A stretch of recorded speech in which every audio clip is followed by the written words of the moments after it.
right? I will look at the facts and evidence in any case. And sitting here, 72%, sitting here today, Senator, 72% of Americans please, I only have have 7 lost minutes. faith in the Department of Justice. Sitting here today, are you aware of any factual predicate to investigate Jack Smith? Sitting here today, yes or no? Senator, I will look at the facts and the circumstances. You can't answer that question. Brought to me. You're not a part of the department yet. There's no worry about divulging I'm sitting law here as a enforcement nominee. sensitive information. So just tell us, I'm are you sitting here as aware? a nominee. Just tell us, are you aware of a factual predicate to investigate Jack Smith? Yes or no? Hey everyone, welcome back to the channel. If you're new here, I break down the biggest political stories without the spin, just facts, analysis, and context. Today, we're diving into 10 explosive moments from a fiery Senate hearing following the Trump v. United States Supreme Court ruling. The conversation, heated, the implications, massive. This isn't just about legal theory. This could reshape the presidency forever. So buckle up. And before we jump in, make sure to smash that subscribe button and turn on notifications so you don't miss any of our breakdowns on the stories that actually matter. Thank you, Mr. Chairman. Thank you, Mr. Chairman. Ms. Bondi, as you know, the Supreme Court in Trump versus United States held the president has absolute immunity to commit crimes in certain core areas of the president's responsibility. One of those core areas is the Justice Department. So in a breathtakingly dangerous and irresponsible decision, Justice Roberts and the majority held the president could commit crimes using the Department of Justice and be immune from prosecution. Justice Sotomayor correctly said this new immunity lies about like a loaded weapon. So the fear and the concern we have is that the incoming president will use that loaded weapon, that immunity, to commit crimes through the Department of Justice. And for that reason, it is all the more important that we have an attorney general who has the independence, the strength, the intestinal fortitude to say no to the president when it is necessary. So my first set of questions has to do whether you have the independence to say no when you must say no. And you can say this is hypothetical, but it is not hypothetical. So let me start with one very specific non-hypothetical. The president has said Jack Smith should go to jail. Will you investigate Jack Smith?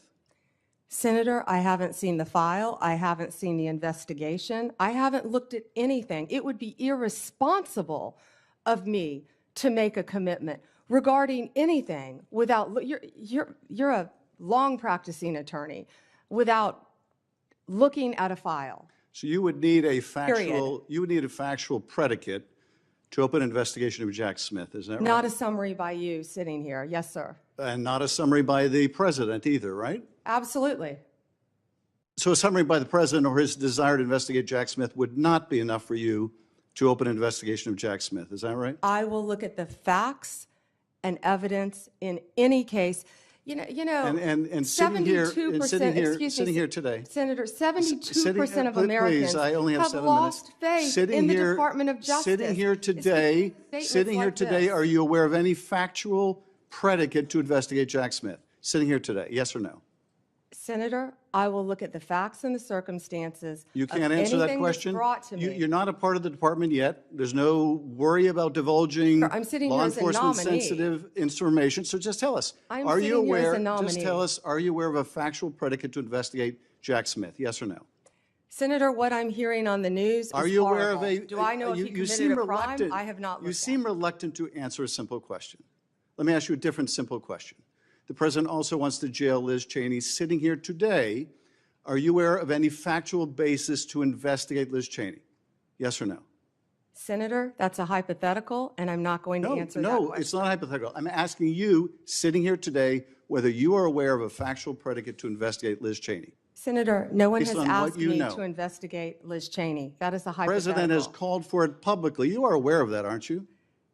No one has asked me to investigate. But the president Liz, has we're called- also the worried about president- Liz Cheney, the Senator. president has You know what called we for should this- be worried about? Ms. Bondi, The please crime rate answer in my California questions. right now You is are aware, through the roof. Ms. Bondi, Your my- robberies Ms. are Bondi, 87% my higher question- than the national my question average. is this. That's what I My want to question be is this. focused on, Senator. Do you have the if I'm power to say confirmed as no to the Attorney president? General. And what you're suggesting today by your non-answer is you don't have the independence to say no to the president.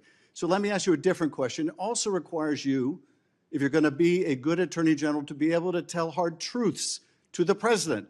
So my questions now are, can you tell hard truths to the president? So let me start with an easy truth that you could speak to the president.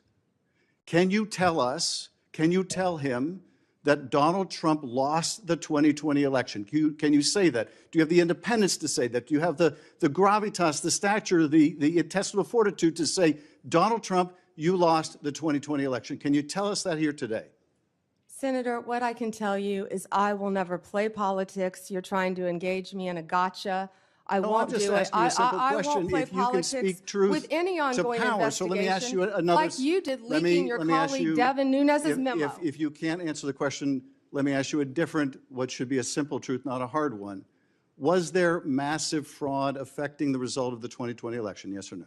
Senator, I'm glad you asked that question, if you'll let me answer what I saw in Pennsylvania. No, I asked a simple question about massive fraud. I can only tell you what I saw in Pennsylvania. I know you want to answer a different question, but my question is, can you tell us whether there was massive fraud affecting the results of the 2020 election, yes or no? Was there I or can was there tell not? you what I saw when I went That's as an not my, advocate that's to not the my campaign. question. So you can't answer that question. You can't speak that even easy truth to us, let alone to the president. So let me ask you a different question. It will also be important that you give good advice to the president. Are you prepared to advise the president not to pardon people who beat police officers? Senator, as I said, the pardons are at the direction of the president. We will look and we will advise. I will look at every case on a case. so you'll Let me look at- finish on a case-by-case Okay, basis. okay, good. And I abhor violence to police officers. Follow up with that. So will it be your advice to the president, Mr. President, I know you said you want to issue hundreds of pardons on day one. Will it be your advice to the president? No, Mr. President, I need to go over them on a case-by-case basis. Do not issue blanket pardons. Will that be your advice to the president? Senator, I have not looked at any of those files. If confirmed, I will look at the files And for will the you be able to pardons, as well will as you the be able to ongoing review investigation. hundreds of cases on day one? I will look at every file I am Of course asked you to won't. look So at. will you advise the Hey, president? can I will answer you- the question? Well, my question I is- would have plenty of staff. You said, of course you want. You'll be able to review Listen, I'm hundreds not of going to cases on the first day? mislead this body nor you. All right, let me ask another question. You don't want to answer that. Let me ask You were another question. censured by It will Congress, Senator, also- for it will comments just also- like this that it are will so reckless. It will also be important for you to be able to preserve the records, the evidence of the department. Are you ready to commit that none of the evidence in the January 6th investigation will be destroyed under your watch? Senator, I will follow the law. I will consult with ethical officials in the Do you department. see any ethical basis to destroy evidence in the January 6th investigation? Then why can't you answer the question? Why can't you say, I commit to this committee, we will never destroy the evidence in the January 6th investigation? Why can't you give this committee and the American people that assurance? Are you frightened because evidence was destroyed against President Trump that was false? Is that why you're Why do frightened you now? have I can't difficulty? believe this is even. Why do you have difficulty answering that question? I can't believe Why do you you're have asking such a difficulty? question. Why do you have difficulty promising to preserve evidence at the Department of Justice? Why is that a difficult question? I will follow the law. It shouldn't be a difficult question. Thank you, Mr. Chairman. Ms. Bondi, I know that you are pleased that we are moving to the end of round one, and we appreciate your being here. Let's start with the Supreme Court's decision that triggered all of this. Trump v. United States. The court ruled that the president has absolute immunity in core executive functions, even if crimes are committed in the process. Yeah, you heard that right. The senator leading the questioning called this decision breathtakingly dangerous, quoting Justice Sotomayor, who warned this new immunity lies like a loaded weapon. Imagine giving any president that kind of unchecked power, especially over the Department of Justice. Next, the senator grilled the AG nominee on whether they would investigate Jack Smith and Liz Cheney, both of whom Trump publicly said should be jailed. Here's where it gets sketchy. The nominee refused to give a straight yes or no. Instead, they kept repeating, "I haven't reviewed the file." So the real question is, will this AG stand up to political pressure or fold under it? Let me know what you think in the comments. And while you're down there, go ahead and hit that subscribe button if you haven't already. Then came the moment that should have been easy. Did Donald Trump lose the 2020 election? Simple question, right? Apparently not. The nominee dodged again, refusing to say outright that there was no massive fraud and that Trump lost. Instead of speaking the truth plainly, they danced around it with vague talk about not playing politics. But refusing to answer is playing politics. If someone can't say something that basic, can they really be trusted with the rule of law?